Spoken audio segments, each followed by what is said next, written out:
released in 1986, it wasn't a box office hit. But on home video, it was successful and the movie did build momentum over the years. The Hitcher ranks among the best road thrillers such as Duel and Joyride. The film has endured because of Rutger Hauer's intense, terrifying and fascinating performance as John Ryder. What is the story about? Well, John Ryder has this death wish and wants Jim Halsey, played by C. Thomas Howell, to kill him, so that he evolves from a kid to an adult and overcomes all his fears in a short time. So the movie is really about this relationship between the two of them. 10 years after the filming of The Hitcher, C. Thomas Howell told Rutger Hauer that he was actually really afraid and intimidated by him. So that was real fear he showed in his performance.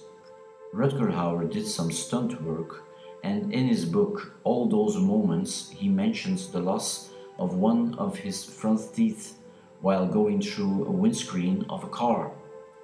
Jennifer Jason Leigh and Jeffrey DeMunn were great in supporting roles. The film also holds up well because of John Seale's wonderful photography and beautiful shots in anamorphic widescreen. This was Robert Harmon's first movie he directed, and to date I think still his best. Mark Isham's music really elevated the film to something more. He makes use of electronic ambient music that really creates this mood that suits the film perfectly. Already in the opening titles, you notice how the music sets the mood. The score also helps the movie hold up after all these years and doesn't sound dated. After the release on DVD with really bad picture quality, the movie was released on Blu-ray in Germany in 2019. So finally the film was available with high definition picture quality. It also included the excellent documentary The Hitcher, How Do These Movies Get Made? A new 4K restoration was released in 2024, approved by director Robert Harmon. What is greatly improved upon is its sound. The UK region-free edition includes these special features: The Hitcher, How Do These Movies Get Made documentary, new interviews with director Robert Harmon, writer Eric Red, C. Thomas Howell, director of photography John Seale, and much more. The sequel, The Hitcher 2 I've Been Waiting, was released in 2003 as a straight-to-video movie. The best thing about this movie is C. Thomas Howell's performance as a cop with PTSD returning to the same place where the events of the first movie took place.